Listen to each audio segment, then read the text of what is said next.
Love Jones family. This is Keith. And I'm Carol. And we welcome you once again to our Love Jones video podcast. So tonight we have a very interesting topic. So my wife is going to talk about, and she actually has a little something she's going to read. We're going to talk about the stress in marriage, okay? We're going to talk about that tonight, and she's going to read a little something, and that's going to be the platform that we're going to talk about tonight. All right, so babe, come on, let's go. All right, Love Jones family. Yeah. How you loving? All right, so listen, I am going to give you an excerpt from a book that I love, and it is a book that I read quite a few years ago, and so I want to share this with you. My husband has not read this book, but I want to share this book with you. Men Are From Mars and Women Are From Venus, and it is written by John Gray. He's a PhD. And so what I love about the book is that he gives some incredible insight about the differences between men and women. So one of the best chapters I believe in the book is chapter 3, which says men go to their caves and women talk.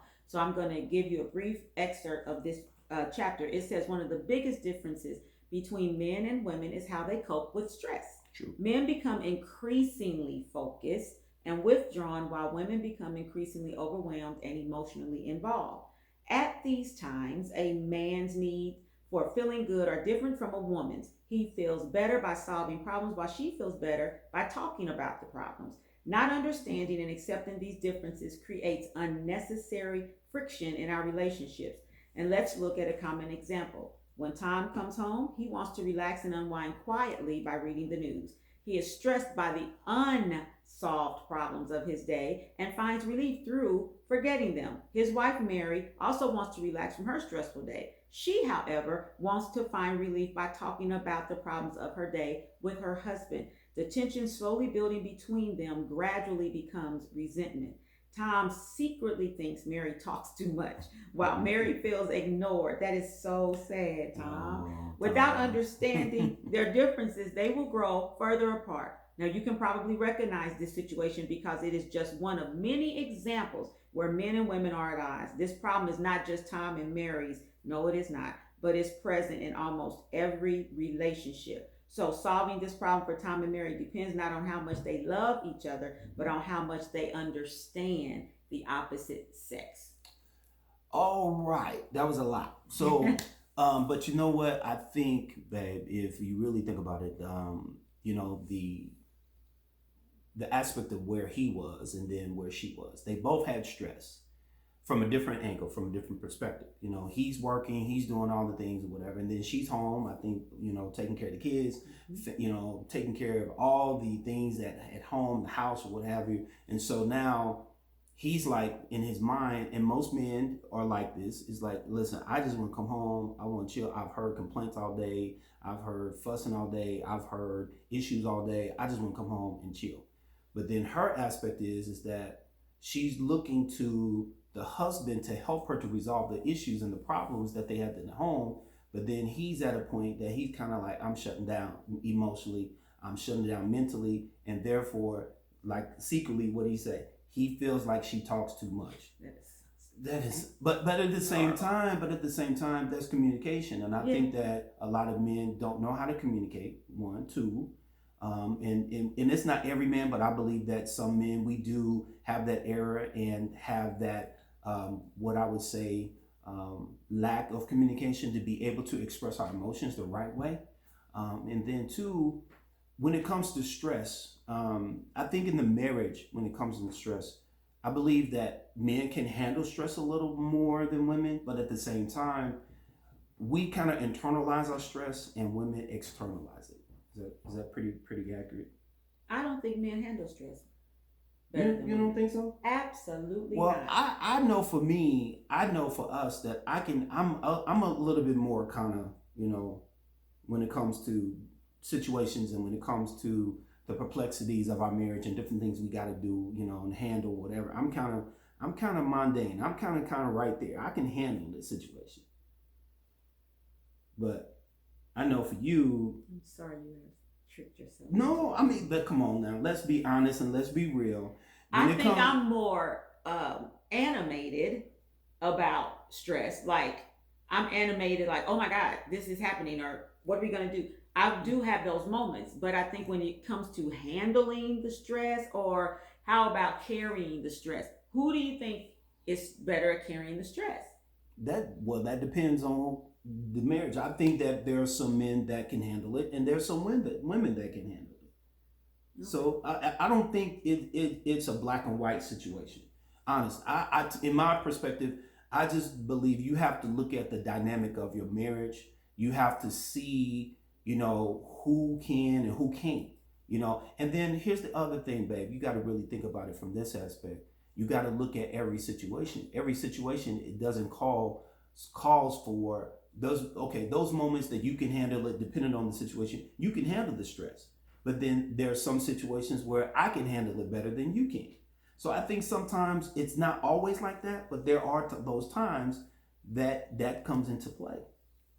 Okay, so here's my issue. My issue is, it's quite all right for the man to be different. I mean, we know that. We know that from the beginning of time. So it's quite all right. It's okay for the man to retreat and want to sit and solve his problem and try to figure that out. And I know there are a lot of women that want to talk about the problem, and they want to come home from work and share it with their husband if they had a rough day at work, or whatever happened during the day, if she's a stay-at-home wife, or whatever is happening. But at the end of the day, my issue as a woman with a man in that space is, it comes from, why can't you all give us that? Now, I am not that woman. I'm not the woman that needs to run in the house and say every little thing that happened in my day and, need him for stress relief. I'm not that woman. But if I do have those moments, I need to know that you're present in the moment, and not, sitting there secretly thinking I talk too much, or you don't want to hear it,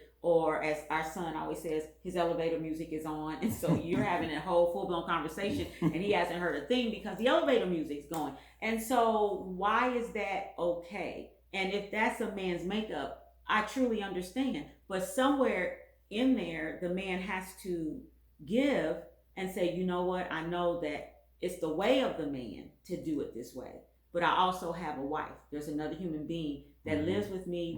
When we got married, we became as one. So I need to give a little here.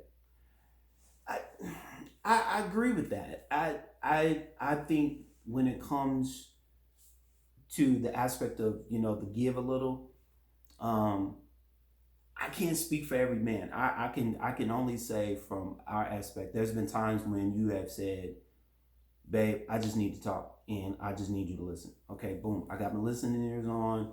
I'm there. We sitting there.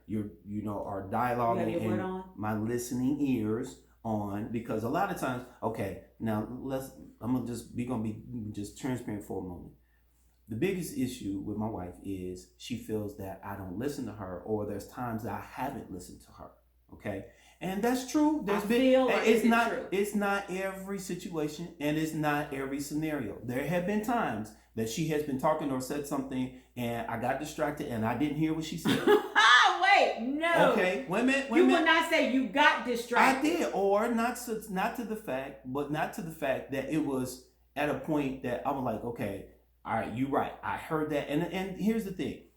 And sometimes we do take accountability, and we have to take accountability. So I'm taking accountability on this video podcast right now, that there are times that my wife has said something and I didn't pay attention to it. Okay. But it's not every situation. And I need you to own that. I haven't done that.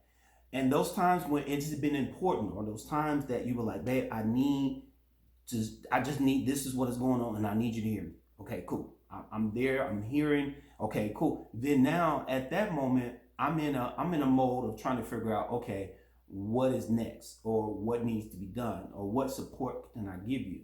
And it's not been like that all the time, because we've had those problems, and we still have those problems, because we're not perfect.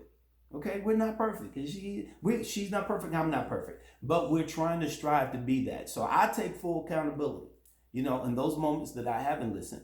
But in the scenarios that most of you have been in, okay, I think that when it comes to the man and coming to the situation of really trying to listen to his wife, I don't know why we run. I don't know why we feel like, this is too emotional, this is too much.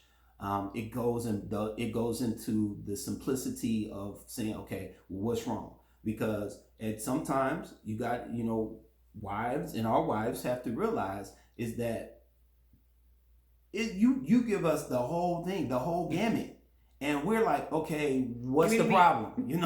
We're just trying to get to it, and that's just how it is. I'm sorry, that's just That's us. true. And that's the simplicity of what we talk about. And a lot of times, it'd be a 15, 20-minute conversation, and it could have took a 1-minute conversation just to say what's wrong. But at the same time, we have to be sensitive. I think that we have to be a little bit more sensitive to our wives. I have to be a little bit more sensitive to my wife as well. I got to be that, to know that her concerns are my concerns, and vice versa. My concerns are her concerns. And a lot of times I think that we don't look at it from that aspect. We look at it as, and I can't say for that, for every marriage, but some people working in the situations where, well, that's your issue. You got to deal with that, and you do what you think is best. But that's not how a marriage should work. So when it comes down to the aspect of what he did, she said, just listen to me. Yeah. Well, the thing too that it said that was huge for me was it said that there's resentment building. So every time the man comes in and he's in his mode as a man, and he's thinking about the problem, solving the problem, doesn't want to talk, he wants to go get away and have that moment. Yeah. Okay, that's how he does it. She wants to talk, and like he said, give him a 20-minute story, and he's really just saying, hey, could you just kind of wrap this up in a neat little bow? Give me about a minute or two worth of this so we can figure it out. And so I think that what has to happen on both parts is that she has to understand that that's his way. And so maybe not so much just do it in a minute, because sometimes you can't give the synopsis of what's going on in a minute. But, he has to give a little, she has to give a little, because the resentment that's building is after so long, she'll stop talking. And then she's resentful that she's harboring all these things, or all of these things are bothering her, but she can't tell you. And then vice versa. He'll feel like, well, why didn't you tell me? Or, well, why are you trying to figure that out yourself? And then to him, she looks like she's overbearing, or she's trying to control everything or run everything. And that's something that I hear a lot of. And I literally just had a whole conversation today with my daughter about, just having to take the reins and having to kind of do everything in the house. Mm-hmm. When the man is in that space where he's trying to solve a problem. You don't get to go to the bedroom and lay down all day and lock yourself in there and totally ignore that there's children, or especially now with everybody quarantined pretty much, and just locked up. She can't be responsible for cooking and cleaning and the school over, the internet and e-learning and just all of that. And she's carrying the mental load, the physical load and all that, while you lick your wounds or you're just overwhelmed. I get it. I say to my husband all the time, I don't know what it's like to be a man. I could never imagine the pressure of being a man and having to provide and take care of his family. And then if something happens where he can't, that's an issue. So I don't ever try to even come close to understanding what it's like to be a man, but I do try to give him that space and that room to be the man. So, right? Yeah, so I get that. The resentment is building because if the man is not stepping up and doing what he needs to do, mm-hmm. who else is going to do it? And then if you're retreating because men don't like to talk, but you retreat so that you can think about and solve it, and you're not giving us anything to rely on. So that's kind of like, if my husband were to come home and I was guilty of this yesterday. My husband came home, which by the way, he's back at work. So he got home from work yesterday and I was thoroughly exhausted and I did not cook dinner. And I felt like, oh, there's enough in there. They can, kind of figure it out. And so I should have communicated with him that I wasn't cooking and everybody was kind of, on their own. And so I had to come straight home and change and shower. And he had to do Bible study. And I always try to have dinner ready on the night that he does Bible study. And so I should have communicated that with him. But I was in my feelings because I was trying to say something to him the other day and he didn't listen. So I was upset about him not listening to me again. And so I was like, take the accountability. I'm tired, and I really did have a really long day.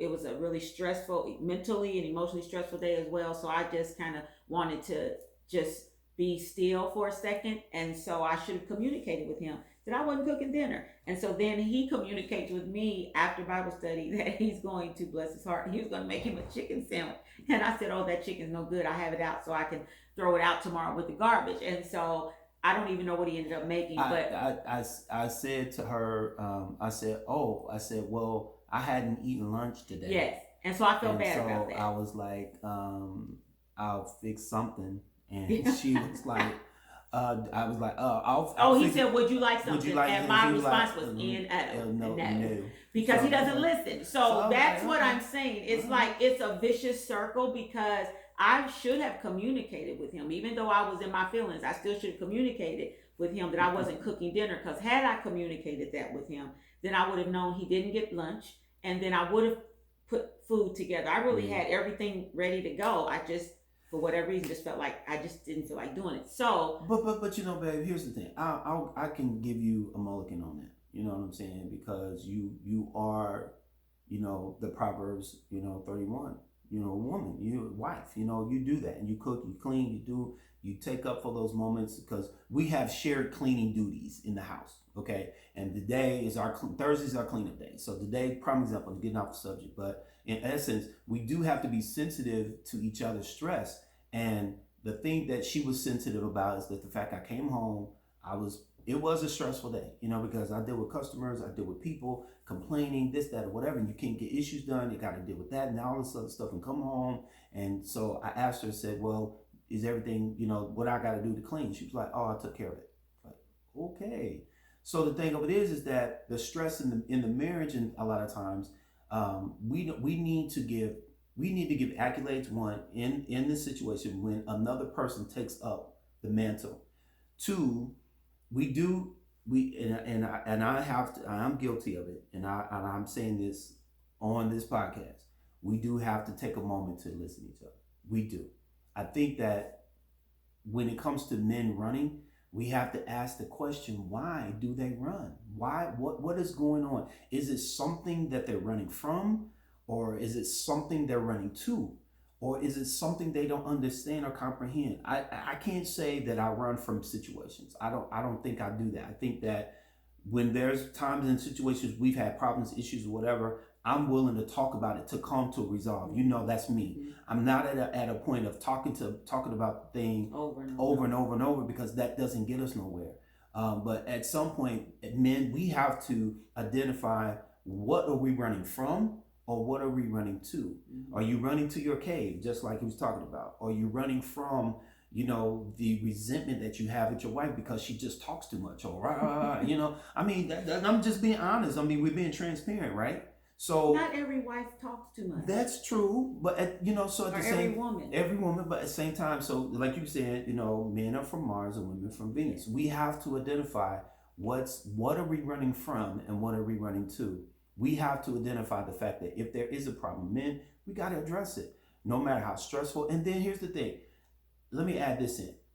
As a man, and maybe, babe, I've never said this to you, and I think it's no surprise, but if you really think about it, our mind of trying to solve problems never stops.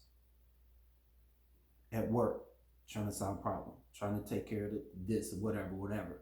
Come home, we got to pay the bills. We got to make sure the rent is paid. We got to make sure this is done or that is done. How outside of the house, clean this, do that, whatever. Our mind never stops.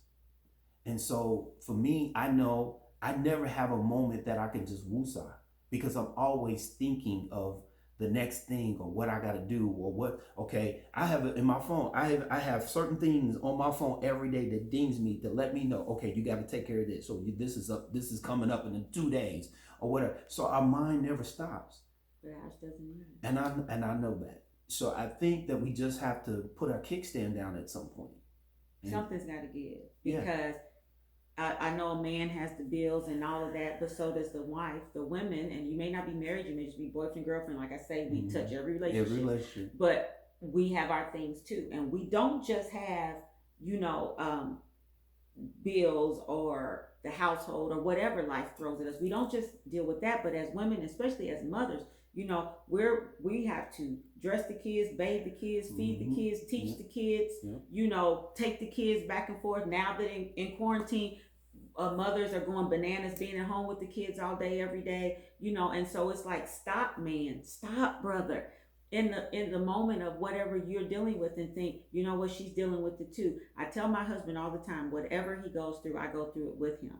And so it's just like sickness, whatever his sickness is, it just doesn't affect him, it affects me, because I'll have to be the caregiver, or I'm walking that with him, or making sure he's taking his medication, or that I'm feeding him the right foods and that kind of thing. So it may be your personal thing, but it affects us together. So when we're not giving each other that respect of saying, you know what, I've had a really, really hard day, but what do you need? We have to stop the coming in or coming together, and because one of us has had a hard day, we totally take focus off of the other, because there could have been something that sent me over the edge that day, or I'm like that close. And if I can't talk to you, or if I talk to you, because you're good at letting me talk to you, but what is I think what keeps me sometimes from really saying everything that I want to say is because I don't want to hear 10 minutes after I've told you how I'm feeling, or what happened to me, or what's going on. I don't want to hear you ask me 5 questions, and I literally just said it. No, I get that. In the previous conversation. No, and I'm like, didn't you just hear what I said? No, I get that. And I think that with that being said, we just have to be, as one of my sons said, we got to be intentional. And I take ownership of that. I think that we have to take more ownership in that, because then now when it comes to the outside stress of what we're dealing outside of the marriage, we don't have to add more stress to the marriage when we're not doing the things we need to do, such as, you mean not listening to you, or if I'm asking a question, he's like, oh, I just said that, or whatever. So I think that we have to just be mindful, be intentional, and that's my truth, and I think that if we can understand, just like, Dr. John Gray had talked about, if we can understand not running to the cane and sitting at the table and figuring it out, I think the stress in the marriage can completely evaporate if we really just take a moment and really sit down and talk.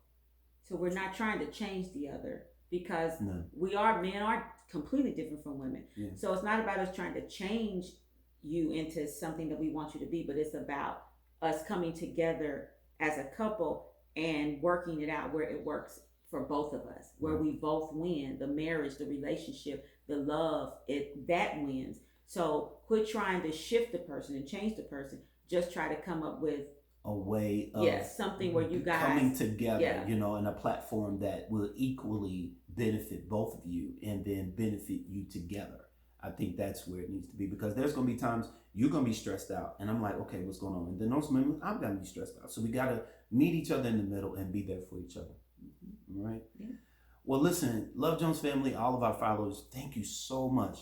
We're going to go Facebook Live next week. We're going to put it out on our Facebook page. So we do want you to follow us on our Facebook Live page. Follow us here, even on subscribing to our Love Jones channel. So please, if you would, comment, give us all your comments, give us all your love. And we want to see you right here again, right here with our Love Jones podcast. So thanks, all of you, and we'll see you next week. Bye. Bye.